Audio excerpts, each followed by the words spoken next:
At Sleep Outfitters Outlet, great sleep is a big deal. Save 40 to 60% every day on every Sealy, Stearns & Foster, and Tempur-Pedic. Queens as low as $249. Customer exchanges, closeouts, and floor samples. Inventory changes daily, so come in for your dream deal today. With no credit needed financing, expert advice, and up to 60% off retail, it's never been easier to get the sleep and savings you deserve. Go to sleepoutfittersoutlet.com for financing details and to find a store near you. Time I walk down my street, it's you I hope to meet. The hustle bustle of the city, people shuffling their feet. My mind is elsewhere thinking of you, running your fingers through my hair. I'm in a world of my own, so people stop to stare. I'm feeling dizzy from my head to my feet. Should I be worried about the effect this man is having on me? Dizzy, baby, should I be worried? Are we fooling? I wanna get down and dirty. Are we fooling? I wanna get down. Are we falling, falling, falling? Lay your hands on top of me. I wanna get dirty. L'expansion de la réalité. Expanding reality.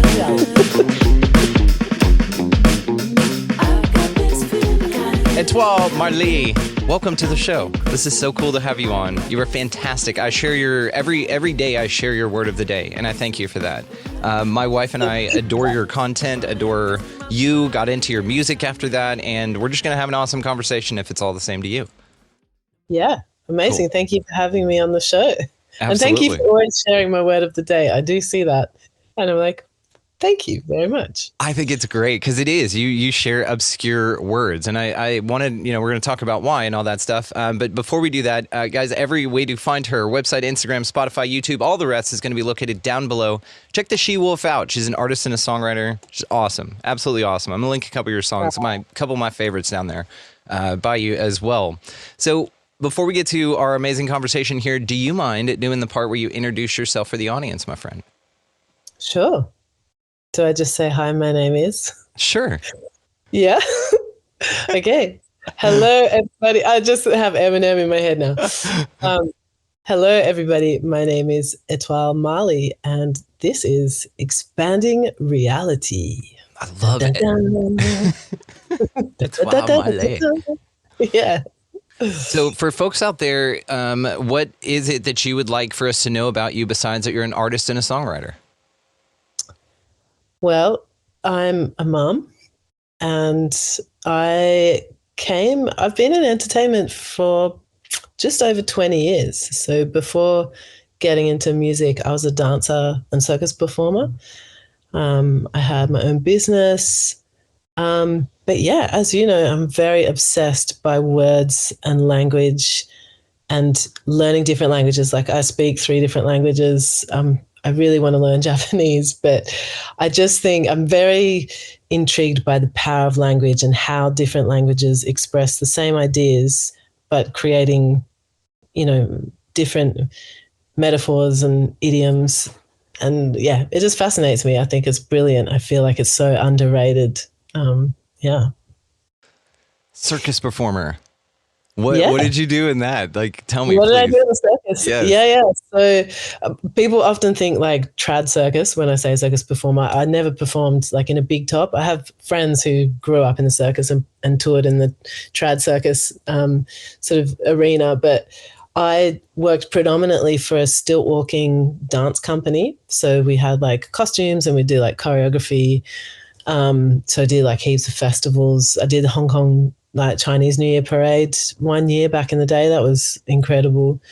And I did a lot of manipulation. So I was in several troupes. So we did like hula hooping and juggling and so mostly manipulation and dancing on stilts was my main thing. That's awesome. Like, how do you even say, I want to do that? Like, I have so many questions about what it is like to walk on stilts. How was it? Like, was it hard? Was it, It was incredibly easy for me. So the woman, it was so random. This woman, when I was moving out of a house, like when I was doing, shared houses and things, like this is in my early 20s, I was moving out and the lady who was looking at my room to move in was scouting dancers to set up an Australian branch of the stilt walking company that she was bringing over from Amsterdam. because in her experience, dancers picked it up really quickly, which was exactly the case for me. So I'd been dancing for like 12 years or something. So it was really, I just like serendipitously met her, and then voila, became part of her company and toured around and all the rest of it. That's amazing. It's like the idea that sprinters make the best bobsledders. I learned that from Cool Runnings. Yeah. Right. Yeah. Yeah. Makes sense. Right. I love Cool Runnings. Absolutely. Yeah. Awesome. Well, and then into music. So where did you start with music? Where did you start saying like, I can sing, I can do this? Yeah. I don't really feel like I ever said I could sing, but I started writing songs when I was dancing full time. And that was because a friend actually, like, she brought her guitar and she was just sort of like writing songs. So I was like, oh, well, I know basic chords on the guitar. So that's when that began. But for the longest time, I was so busy with dance and circus. I would play like open mic and definitely like writing songs sort of as a hobby, but only really pivoted into music after I injured my back, because that kind of like ended my dance career. Was that from stilts? No, it was really embarrassingly. Initially, it's sort of like a reoccurring injury. So initially I put it out when I was dancing one New Year's Eve, like flicked myself back too much, and then the next day I like couldn't stand up straight. And then the last job I did in Australia before moving to the UK, I put my back out again. And then the first job that I did in the UK, it was like a triple whammy. Like I completely popped out 2 discs and it crushed the nerve in my leg. I still can't like feel my toes. And so I had to rehab it. And in that time, I was like, okay, what am I going to do now? Because obviously every time I kept going onto a big show, I just kept putting out my back. So I was like, I can't do this. Like I had my first daughter at the time, and I just thought, I can't do this anymore. I have to like pivot into something else. But music had always been a big question mark because I hadn't had time, but I loved it so much. So I always just sort of viewed it as a blessing. Like, you know, if I hadn't done that, I'd probably still be like teaching and doing choreography, which I still obviously love, but I never would have answered the question of like, what if I just push music, you know? Or yeah, so that's how I pivoted into music. And then I went to go study because I was living in a new country. I didn't know anyone in music in the UK. Like all my contacts were dance and circus. So I just went full out, studied for 5 years straight. And now I'm free.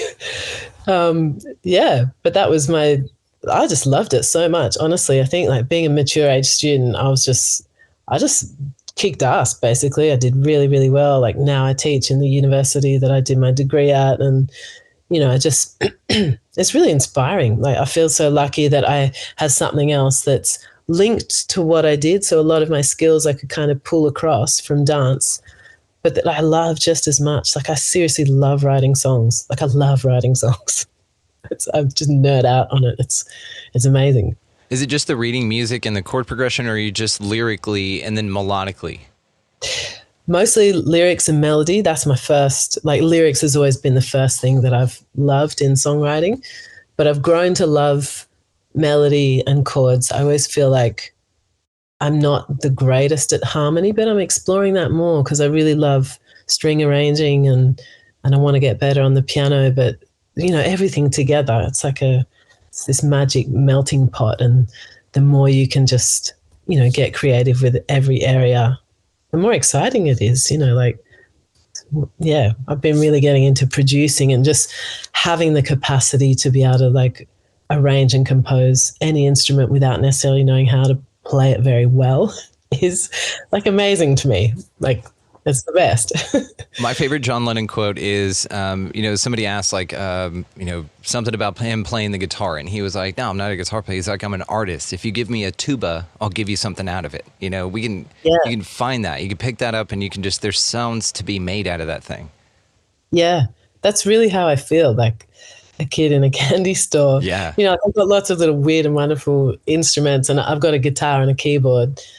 They're the main ones. But yeah, I just love all the other sounds you can create and you know, and even like stripping songs back and just making it out of like one little sound, like doing, boing, and then just like layering vocals and just it's awesome. It's like it's like those people on TikTok that stitch all the videos together of like a cat meowing and then a couple other sounds. And then this guy goes in and makes a whole trap beat out of it. And then somebody else plays like a trombone in a bathroom over it. And the way that they like do this is fascinating. I love how music brings people together like that.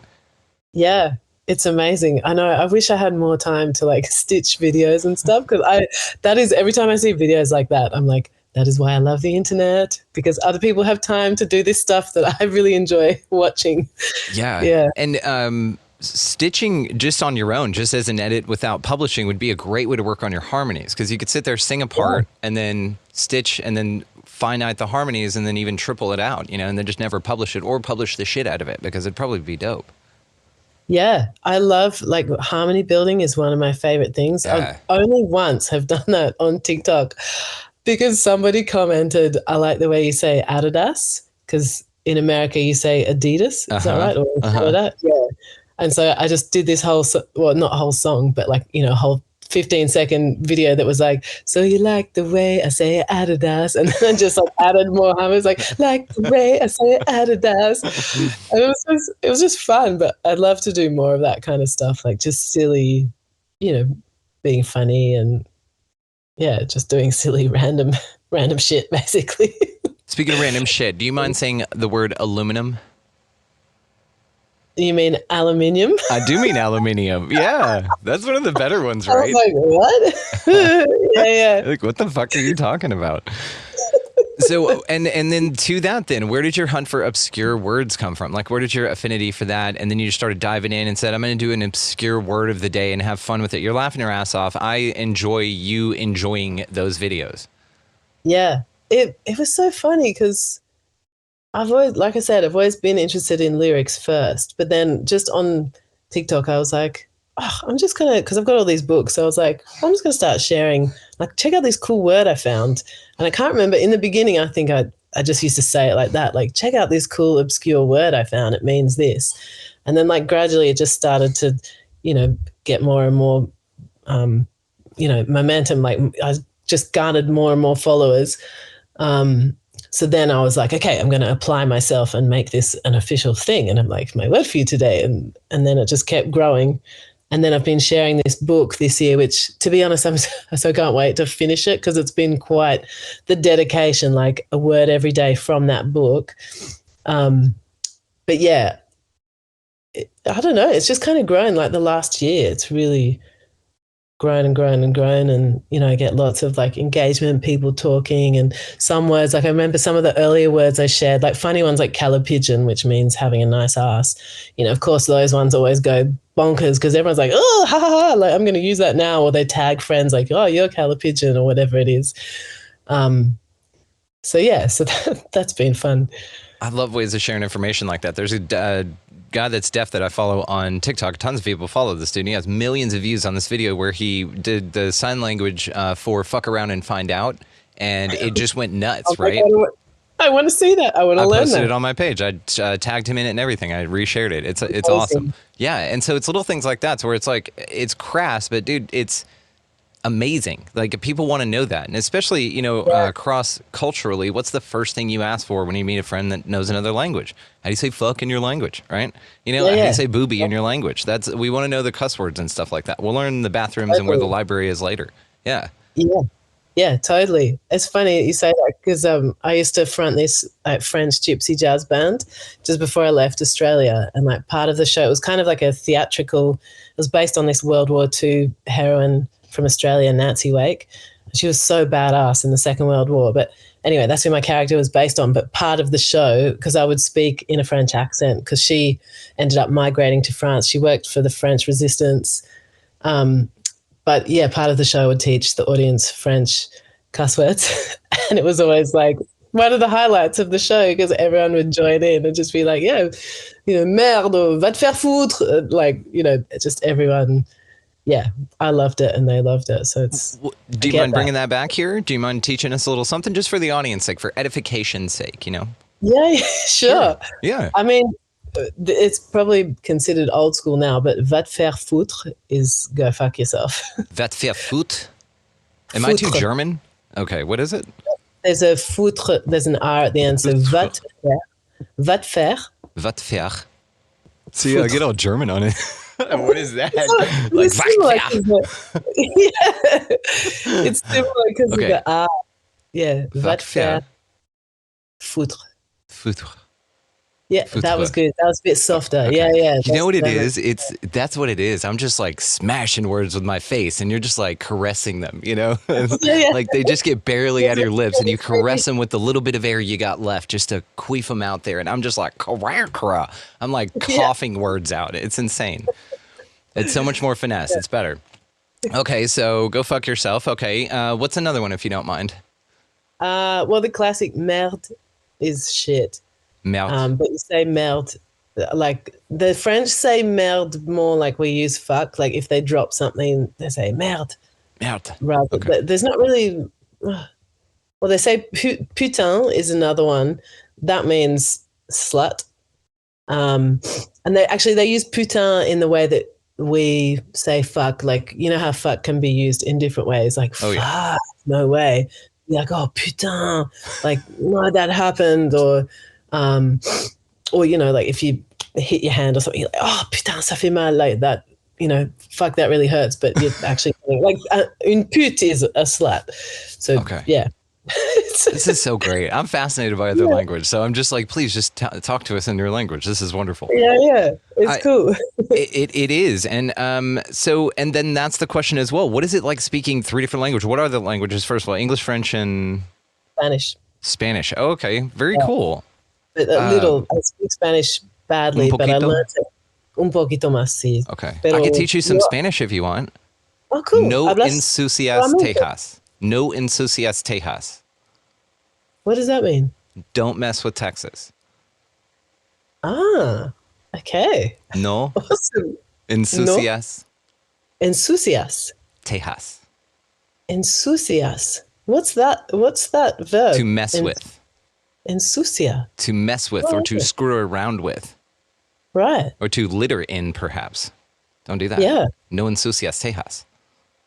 No ensucias tejas. Muy bien. Qué bueno. Yeah. Gracias, señor. Yeah. Outstanding. Yeah. Well, I can't wait to learn all there is to learn about this stuff. So, She-Wolf, what is this? You have this just like raw shit going on with you. You have the coolest style, the things that you videos you're making, the music that you make.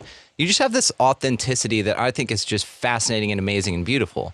So how, I bet other folks probably look at this the same and say like, I'm not like that, or I could never, because smash that to the ground for everybody. Let them know how they can enter their own she-wolf and let her roar there. She-wolves roar, howl. Yeah.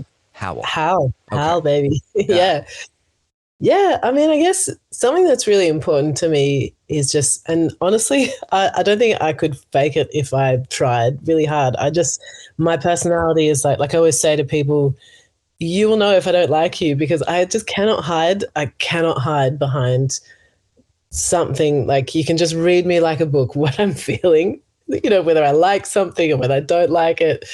So yeah, I guess to your question, I feel like, and what's really important to me is just always honoring what I feel, like whether it's in my art, in my work, in my life, but it's just being honest. It's honestly sharing, because that's what music and art is about. It's sharing your true experience, because nobody has the exact experience, and that's how we connect through our art and our music, is because it's like, oh, I'm just sharing a piece of me, a piece of my thoughts, a piece of my experience.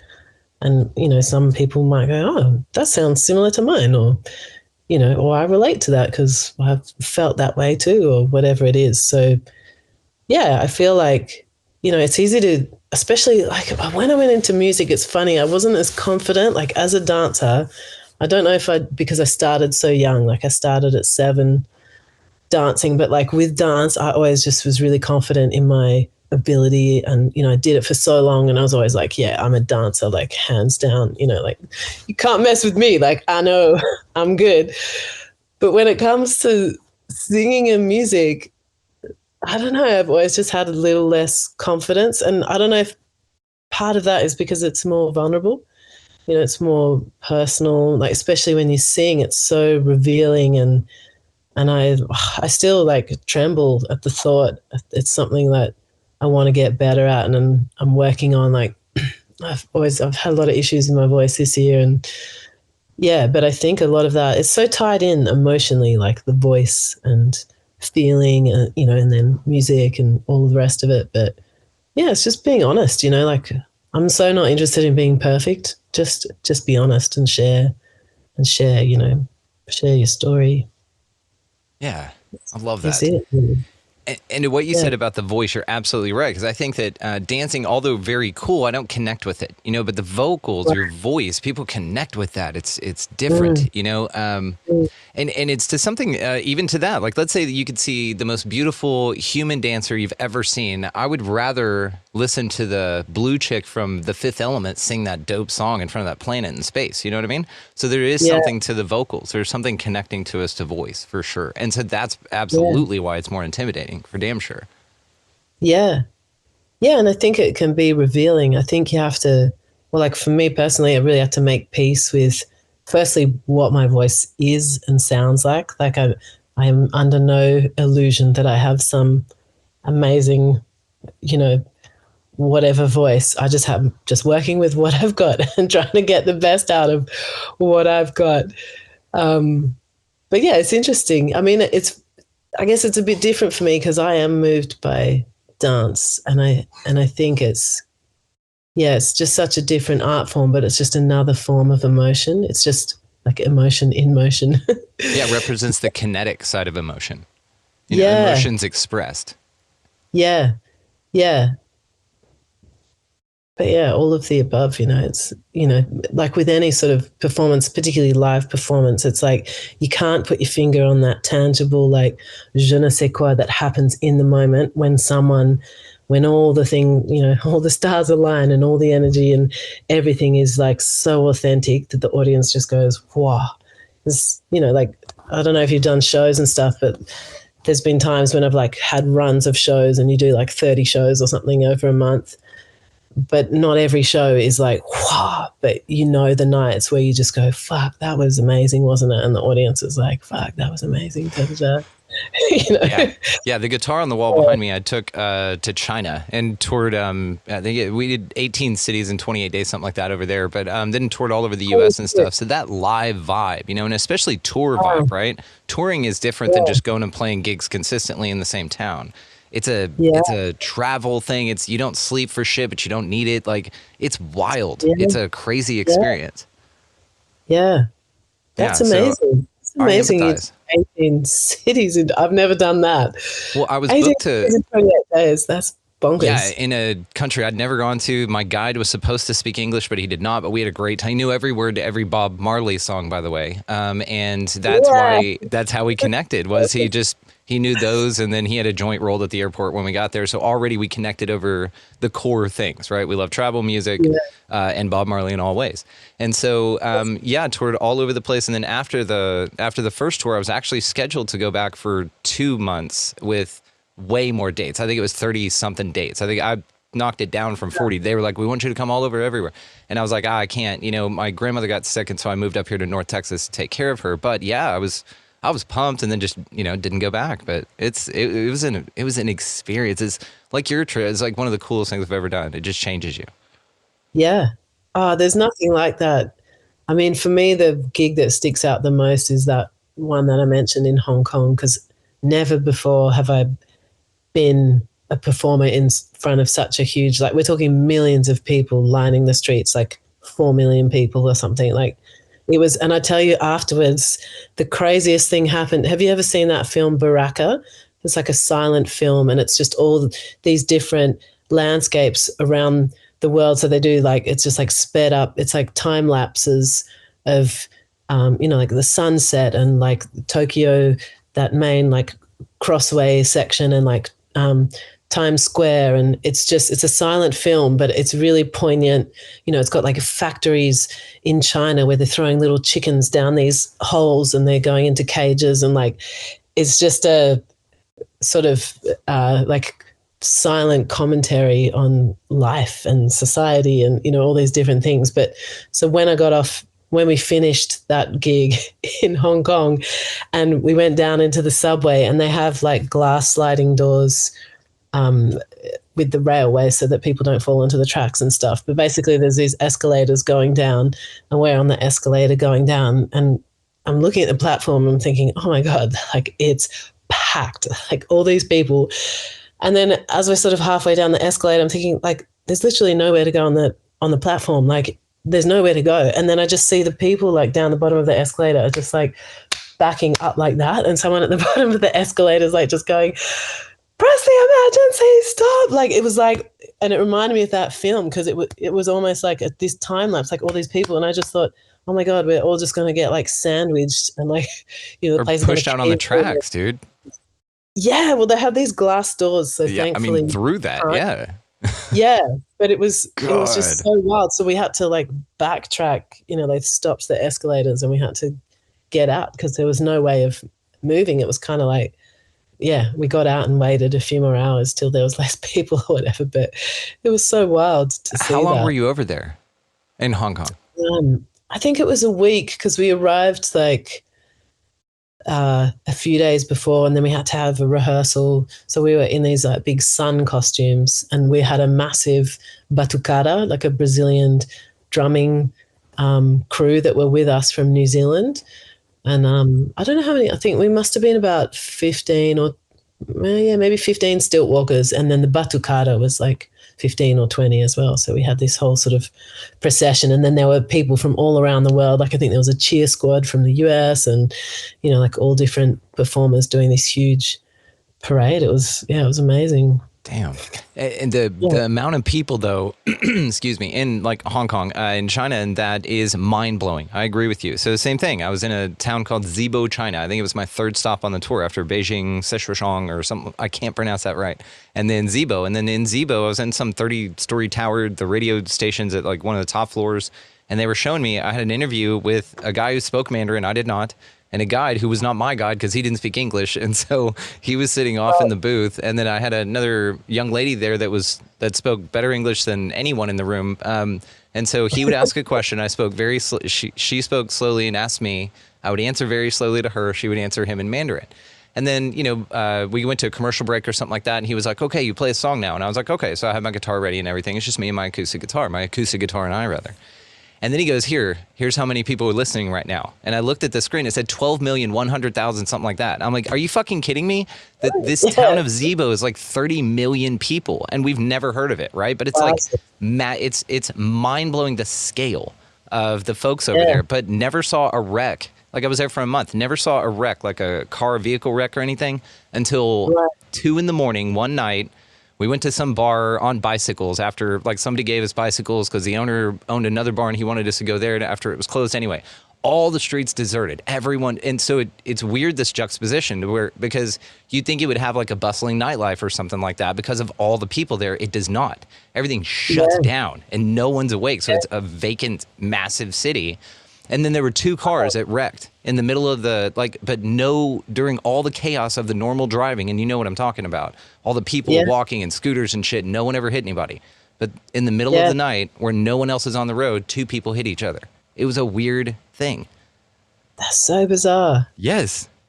That's China, so bizarre. man. It was just an odd experience. Anyway, so let's get back to talking about you instead of telling my China stories. So, no, I love it. That's great. What are you looking forward to as an artist? Like, what are you working on that you're super pumped to talk about? My second album, actually, because I feel like I'm sort of figuring out who I am more and more. Like obviously the more you write and the more you kind of go down that path, or for me, like in music, because I still feel like relatively new to music. It's been, sort of 6 years since I've been focusing on music. But I've only been releasing for a few years. But yeah, this second album I'm working on just feels more like me. It's more, I'm writing and I'm producing the whole thing. Not like as a defiant thing, just because practically like to save money or, so I can spend money on good mixing and mastering, but also because I really enjoy producing. So, and I feel like because I'm producing it, it is more me. because I'm sort of making all these creative choices, which are normally, like on my last album, I was collaborating, producing. So I was sort of like working with a producer who's more advanced than me and kind of telling him what to do and stuff. And he's great. Like, I love working with him. He's just a bit expensive for me now. I'm like, oh, dude, I have to learn how to do this myself. But yeah, so the second album is, have a guess what it's about. It's a Walking on concept album. stilts? No, Okay. it's about being obsessed with words. So Really? Okay, even better. yeah, top secret, but it's called Logomania. So that gives you an idea of that's the concept of the whole album. Wow, Yeah. Logomania. Logomania, yeah. So logos means word. But yeah, so that's going to tie into, I'm writing a book as well, which should hopefully they'll come out together, which is obviously about words as well. So yeah, I'm excited about that as a package and trying to kind of bring my two worlds together for this project, which is, yeah, that's really exciting to me, actually. So I'm hoping to finish that and have it out next year. Yeah. Word. I love this. Yeah. I love Totally this. word. Just I word. really need to like sort out merch, because this is another thing, you know, like I'm sure you probably know this too, but like getting the merch. But I just feel like there's so much to this project that could just be perfect on merch. So Oh yeah. You got all that, and we know Patricio for Forgotten Youth. He makes these shirts. His shirt line is incredible. I'll connect you with him. He's incredible. He can do amazing stuff for you. Yeah. Love him. Shout out Patricio. In fact, link below, guys, if you want some dope merch from Forgotten Youth. Go see my boy over there. Amazing. So, what do you think about aliens? What's going on with that? Yeah, I love. I wasn't sure like what this conversation would be about, but obviously because of your page, you know, I see all these like conspiracy theories and like, I just got to say, I love that, because I grew up with a dad who's super like into conspiracy theories. He used to buy this magazine, I think it was called Nexus, but it's all about like debunking, you know, like theories, or maybe like revealing, you know, like theories about aliens and Y2K and, you know, electric cars that have been invented since the 20s, and, you know, like cars that run on water and stuff like that. But yeah, anyway, aliens, I believe they're out there, like for sure. What do you think they are? Yeah, well, they could be more advanced humans. This is the thing, though. Let me say before we answer anything further, this is speculation. No one fucking knows, right? So feel free to have absolute fun with this. Like, no one's going to go, oh, but you said it's this, and we think of you differently. Please have some fun with this shit. Yeah. Like, what's your favorite one? I mean, you might as well just say like, what is reality? Because like, I was seeing all these videos, you know, about saying that we're like that we're a simulation. Is just, you know, when you start thinking about that too much and you go down a little rabbit hole in your thoughts and you're like, whoa, okay, I need to like grasp onto reality, because otherwise I might just like lose. But what's reality? Like, that's the question, right? Well, this is the thing. With my dad, I grew up with the belief that your reality is your creation. So whatever you choose to believe becomes your reality and is your reality, which, you know, makes sense. Like, of course it is, because it's your eyes. So, but he put it in such a way that it's very much like you are the driver of your own destiny and your own, you know, like you're in control to pick and choose what you believe to be real. So I'm very much of that sort of school of thought. And I feel like I'm open, like, because of the kind of upbringing I had. Like, I'm open to ideas, you know, even for a while there, like me and my husband were watching all these flat earth documentaries. Hell yes, we can have that conversation. Yeah, out of interest. I mean, this is a few years ago. I've kind of like forgot about that, but there's some, you know, pretty convincing theories in there if you start going down. So I think it's fun just to be open to ideas and different wild and wonderful theories, because it makes you just question, what you believe and like what you think is real, what you choose to believe is real. Like, in the end, I don't know, I can't help but feel like, honestly, life is just a game. It's just a game. And if you're just like, well, actually, today I'm just going to be a master chef, or like, okay, I'm going to be a painter and I'm going to make money. I don't know how. I really believe in the, like, you don't have to know how, just like focus on something and make it happen. I'm seeing that more and more. It is truly a venture through the mind. Like it really is a mind fuck at times, but then you get to this point of absurdism. Are you at this yet? Have you gone through like nihilism and all the steps that have gotten you there and all that stuff? Yeah, Like I don't really know what nihilism is. It's just you hate this place. Everything's dark. It's a very atheist mindset. Nothing matters. You know, why bother? All of that. Right. And then you get into this absurdism, which maybe you skipped all that and got right to that. I'm in the absurdism part now, and I'm having a blast with it. Is where you realize that you just troll this fucking place. It's not like you've been taking it too seriously. And then now you just see how absurd it is. See, it's riddled with fucking paradox, so enjoy the show. And like be an agent of chaos. Like what I used to do all the time as well, and I'm enjoying it now more and more. I got a little fart machine that I carry around in my pocket, like a little squeezy thing, and I'm just letting things happen, you know, in my life. Look at people dead in the eye. Yes, I love this thing. It's being bought and given away by me now. I am bestowing this on everyone because being an agent of silly is sort of the way to get through this thing. Like if you take it again too seriously, you'll never get out alive. Like you gotta troll your way through this bitch. Yeah.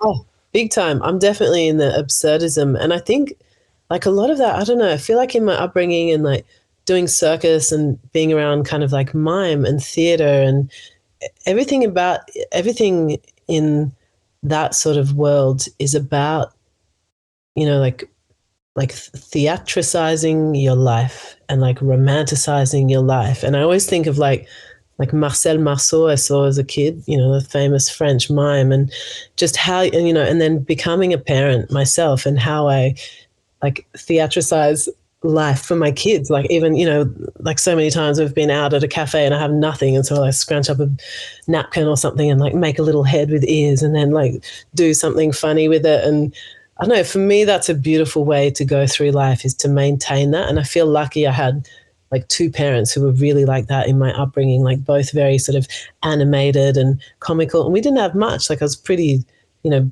kind of poor growing up. So it was like just doing the most with minimal. And yeah, it was just about being that playful in life. And I feel like as an adult, like the more, I don't know, like I laugh so much more now. Like I think the only sort of nihilism I might have gone through was like as a teenager. But like after that, I just felt like, man, life is, like I said before, life is a game. It's like you got to play it. You got to play the game and be playful and not take it too seriously. And, you know, like there's so much power in just like letting go of the bullshit. Like, yeah, we have to abide by these rules. We've got to pay tax and blah, blah, blah. But like you can choose to focus on that and be pissed off about it, or focus on just playing the game. Yeah. Play the game of life. Speaking of playing the game, I want to come back to flat Earth because I find the topic fascinating, and not because I'm a huge proponent or absolutely believe in it 100%, whatever. I love it for the thought experiment aspect of it, just for the sake of just smashing cognitive dissonance, because it's a real indicator of sort of where your level on your ability to question your reality is, right? So let me ask you first and foremost, what do you think of just the official story coming out of science about the shape of the Earth and all of that stuff and the planets and all of those things, and that we went to the moon? I'll go ahead and put that one in there. Yeah, the moon is the one that I'm like not sold on, because I just think, why isn't there more footage of people and astronauts and like, and just real stuff? Like, why isn't there more like pieces of the moon in museums and stuff? Like, I don't know, like why it feels like a big lie. Like that is a big, I don't know what to think about that. I'm not convinced, you know.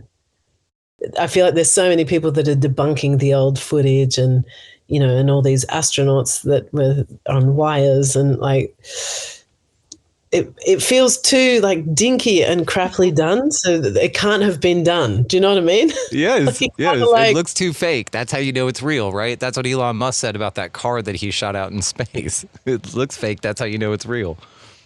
Yeah, it's just, but honestly today, fuck knows what to believe. Like anything could be fake with the way AI is working. And, you know, I followed this account on TikTok for the longest time. I thought it was really Keanu Reeves doing all these hilarious like memes about being like a good boyfriend around the house. And it turns out it's completely computer generated. I was like, oh, look, yeah. I thought he was like this being really funny on TikTok. Yeah. So, now like anything you see online could be completely bullshit. Like I really this is where I feel like you just have to decide what you believe, because honestly, you could just watch anything and then find out that's completely made up. You can. And I love what you said, because all of it's so intuitive. It makes so much sense. So I'm going to show you this because we're going to have some fun with this, because this is great. So this is a picture or a photo, or an image, rather, let me say image, of the lunar lander allegedly on the satellite that we can totally get to and that we can totally reach. Now, what's interesting is if you look at these panels here, and you look at this shrink wrap shit and this stuff here. Aluminum. It looks like aluminum. Yeah, aluminium, right? Yeah, aluminium. Yeah, that's right. Like so this is the kitchen one. official like the kitchen one. Official NASA image right here. Yeah, and then Grandma only had a little bit of the tinfoil here, so she had the other gold right here. She had to run and get this from the neighbors, right? Because they only had enough gold to cover this part here. But then you look at like these panels and stuff, and how dinky they are, and how, like you said, I love the word dinky. There's something about it that you're just like, there's no way that this can be real. And like you said, when you look at stuff like this, you're just like, this is a shower curtain, Right? Like, there's no way that traveled through the atmosphere. If they say the atmosphere, burns everything up. Like, there's no way. There's no way. And then also, well, allegedly it didn't go through the atmosphere. So this thing, was in a rocket or whatever housed, but also there's no. I'm saying that there's no way that this thing structurally did anything other than maybe pose for a few photos with this dude on it. But yes, like you said, with it, this part here coming down, look, this is as real as it gets right here. This actually looks better than the original one. But also there was the notable no regolith or dust inside the pads there, which was a whole thing. Like there should be a ton of dust here because this jet that left no crater was blasting this fucking thing down, right? And this is one of the best pictures. I don't believe that. Oh, fuck me dead. Anyway, yeah, so... I haven't heard that for ages. Oh, I'm on the fly here looking up stuff, and it didn't do what I wanted. But anyway, so it's wild, and I love that you said this. So when you look at stuff like this, especially, you're like, there's no way that this is structurally sound to do shit in my mind. Like, I wouldn't get in this thing. It looks a lot better than it looks way worse actually than the submarine that went down to the Titanic just a little bit ago, and that bitch didn't last long at all, allegedly, right? So it is laughable. The one that, crushed, imploded. Yeah. Is that what you mean? Yeah. Yeah. Yeah. Yeah. So then this is the question. So if the only place that we could go to, allegedly nearby us, we all think they didn't go to, then why are they lying about it? What's the reason, right? And so this is where the conversation of Flat Earth comes in, because it's one of those things to where like, well, then maybe the whole damn thing's wrong. Maybe they're just fucking lying about everything. And with NASA and all the green screening shit that they're doing, have you seen that? Where they have obvious green screen and wires inside the ISS? Like in the aircraft thing? Yeah. I've seen some snippets. It's wild. It is. They're sitting there tugging on each other's wires and stuff. But then it's like, why are you faking it, right? And this is where, honestly, I think the question goes, because what they're presenting to us is real, which all the images of anything from Earth, from space to Earth is a composite. NASA says that. They're CGI.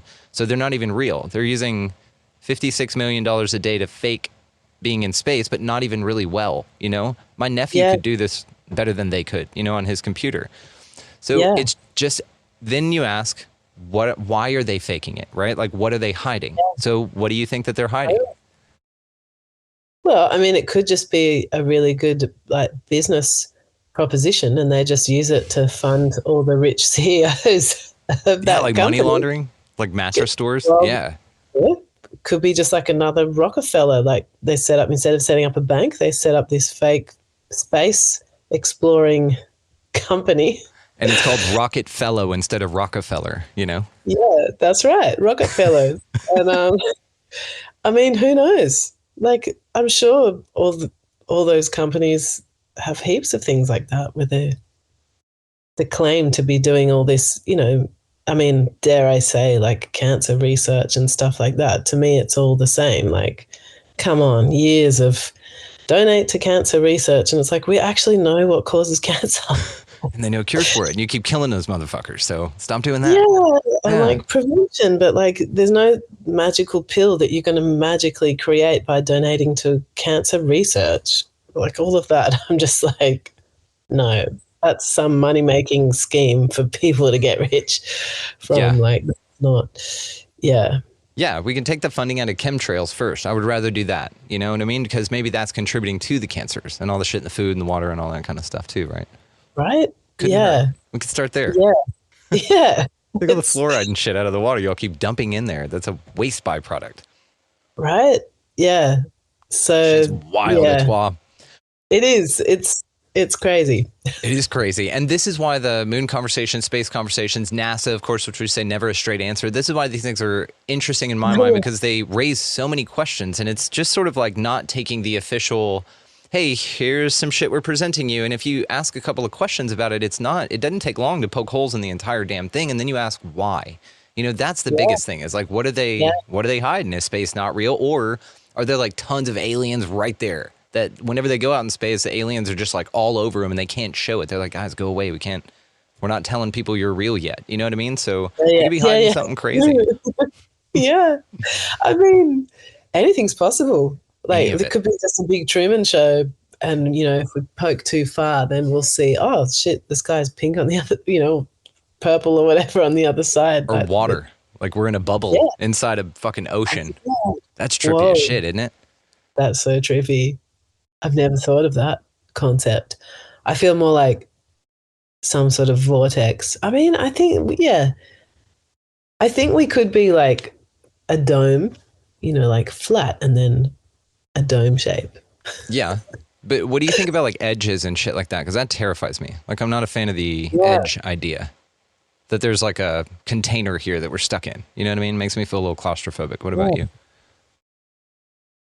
That is very odd, but there can't be an edge because it has to be contained somehow, like the water. Maybe it's like Augustus Piccard said that the Earth looked like he was the first guy to ever go up higher than the first man in history, allegedly modern history, that went up in a balloon, the highest anybody's ever been up. It was like 100. It was a crazy amount. I'm not even going to guess. I could look it up, which I will do in a minute. But to answer your question, it's a great one because then you think, yeah, what if everything would have fall off, right? But the thing about it is that water finds a level surface.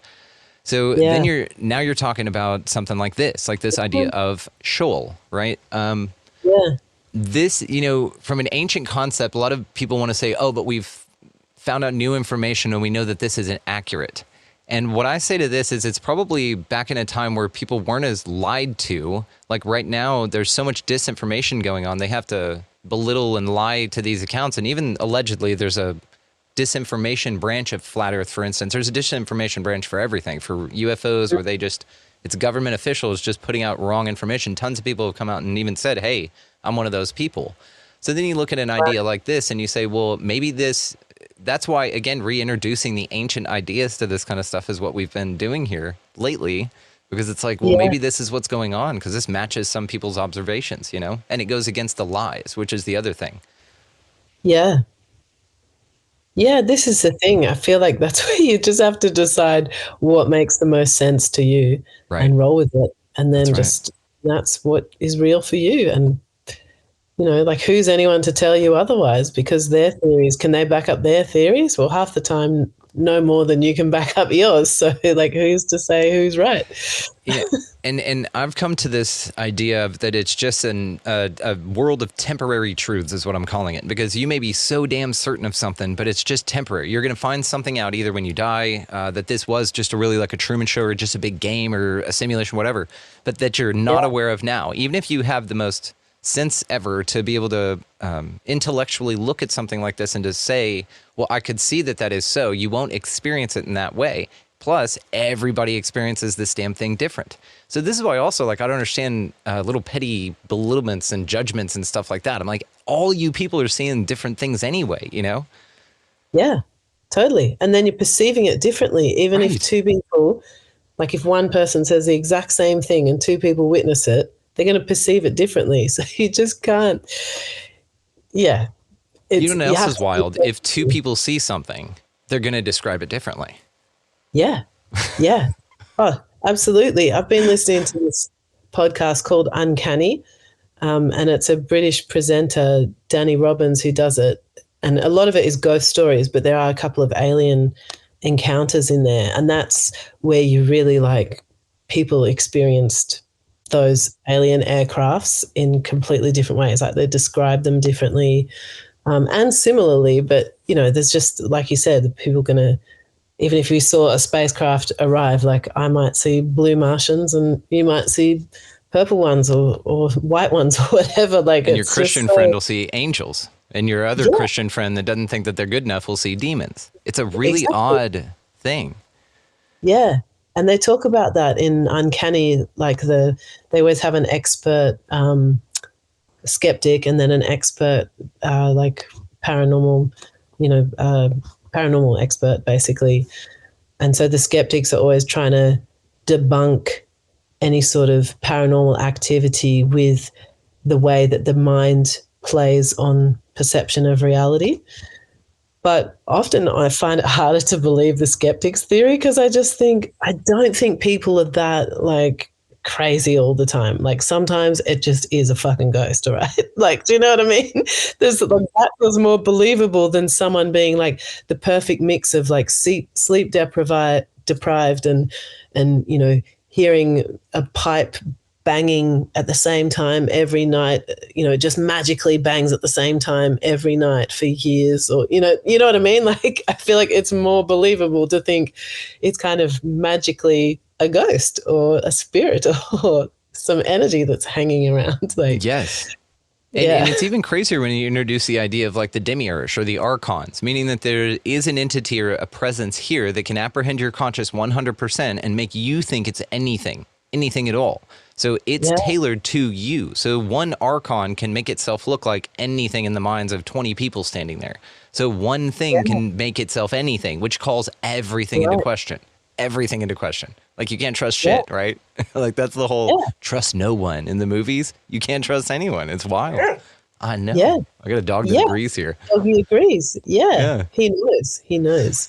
He's an archon too, but he's a cool one and we like hanging out with him. So we're going to wrap it up here in a second. I just have two more questions for you here. One, my wife, Mary, wanted to make sure that I asked you your favorite bands, songs, and influences. Ooh, okay. Yeah, so definitely because I grew up while I was a teenager in the 90s. So most of my influences come from the 90s. In particular, Jamiroquai. Like I just love them so much. I agree. Funky sort of disco and just cool, like just edgy. Sade is a big influence. Like a lot of people say that there's something in my vocal that reminds them of Sade, which is like the massivest compliment I could ever get. But I do get that quite a lot. I think there's just something in my breathiness that they go, oh, that's got some Sade vibes in it. And I grew up listening to her loads in the 90s. Lauryn Hill's another big one because I love her style of lyricism and spoken word. And, you know, she's a great singer too, but I just think she's one of my favorite lyricists. Like her lyrics are dope. And the Red Hot Chili Peppers, I saw them in concert recently and I still love them. Like their new album's really good, but just that sort of rocky, you know, like that rock influence. I don't know how much that comes into my music, like maybe in a darker, the sort of bluesy rock vibes. But yeah, they're the main ones that sort of spring to mind. It's awesome. You have the coolest. It makes sense. I can see with your vibe and your style. I can totally get that. I'm gonna send you some music. I've got some awesome music to send you. I think you're gonna love it. And that's my favorite thing also about meeting musicians is like swapping music. Right? It's like, ooh, check this out. Big time. I love it when someone's like, oh, listen to this. I'm like, yes, please. Yes, exactly. Okay, I want to show you one more thing, and this is just a fun fact that a friend of mine, John Gusty, who we had on recently, shout out, guys, his episode's just a couple back there. He was talking to me about the music industry and entertainment. We got into some of the dark side of it and sort of the clones and all of that kind of stuff, and I wanted to ask you about a band called the Shangri-Las. Have you ever heard of them? I in have the heard 50s of or them, but 60s. yeah, I have heard of them. What was one of their famous Leader songs? of the Pack was Oh, their. Okay. There you go. Mhm. So let me show you this, and I'm going to ask you if you see anything interesting about these women here. So, do you notice anything about this picture? This is Shangri-La's. Anything Oh, jump yeah. out at you? Did the two short-haired ones look a bit like men? Maybe the middle one too, with this little guy going on? Oh, yeah. Except I have a bit of that sometimes. No. You get the different. See, they're all dudes. Yeah. Right. All of them. Isn't that wild? Yeah. Think of, though, the energetic impact that this had on little boys of the time. Because what were boys doing and still do Was to that this day?